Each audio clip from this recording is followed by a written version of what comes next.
Hello ಅಣ್ಣ, ಇನ್ನೂ meeting ಮುಗ್ದಿಲ್ಲ. ನನಗೆ ಒಂದು 2 ನಿಮಿಷ ಟೈಮ್ ಕೊಡಿ. ಹೇಗಾದರೂ ಮಾಡಿ ನಿಮ್ಮ ಸಾಲ ತೀರಿಸ್ತೀನಿ. ಏಯ್, ಈ ಕತೆ ಎಲ್ಲ ನನ್ನ ಹತ್ರ ಇಟ್ಕೋಬೇಡ. ಸಂಜೆ ಒಳಗೆ ದುಡ್ಡು ನನ್ನ ಮನೆ ಬಾಗಿಲಿಗೆ ಬಂದಿರಬೇಕು. ಏನು ಹೇಳ್ದೆ ಹೇಳು? ಅದೇ ಅಣ್ಣ, ಸೂರ್ಯ ಮುಳುಗೋದ್ರೊಳಗೆ ದುಡ್ಡು ಕೊಡಬೇಕು ಅಂತ. ಒಂದು ವೇಳೆ ಫೋನ್ ಸ್ವಿಚ್ ಆಫ್ ಮಾಡಿ ಎಸ್ಕೇಪ್ ಆದೆ, ನಮ್ಮ ಹುಡುಗರು ನೀನು ಎಲ್ಲೇ ಇದ್ರು ಎಳ್ಕೊಂಡ್ಬಂದು ನನ್ನ ಮನೆ ಬಾಗಿಲಿಗೆ ಎಸಿತಾರೆ. ಇಲ್ಲ ಅಣ್ಣ, ಖಂಡಿತ ಅರೇಂಜ್ ಮಾಡ್ತೀನಿ. ಹೇಳಿಟ್ಟಿದ್ದೀನಿ, 15% ಬಡ್ಡಿಗೆ ಕೊಡ್ತೀನಿ ಅಂತ ಹೇಳಿದ್ದಾರೆ. ಏಯ್, ಅದು ನಿನ್ನ ಹಣೆ ಬರ. 15% ಆದ್ರೂ ತಗೋ, 20% ಆದ್ರೂ ತಗೋ, ನನ್ನ ದುಡ್ಡು ನನಗೆ ಬೇಕು.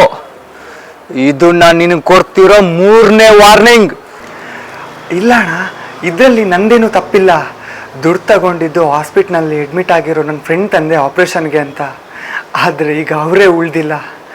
ಡಾಕ್ಟ್ರು ಒಂದಕ್ಕೆರಡಲ್ಲಿ ಡಬಲ್ ದುಡ್ಡು ಕಿತ್ಕೊಂಡಿದ್ದಾರೆ. ಅವರು ಸಾಲದ ಮೇಲೆ ಸಾಲ ಮಾಡಿದ್ದಾರೆ. ಅದೆಲ್ಲ ನಂಗೆ ಗೊತ್ತಿಲ್ಲ. ಇವತ್ತು ಸಂಜೆ ಒಳಗೆ ದುಡ್ಡು ನನ್ನ ಮನೆ ಬಾಗಿಲಿಗೆ ಬಂದಿರ್ಬೇಕು. ಆಯ್ತಣ್ಣ, ಆಯಿತು ಅಣ್ಣ. ಅದು ಏಯ್, ಮತ್ತೇನೋ ನಿಂದು ರಾಗ? ಇಡೋ ಫೋನು.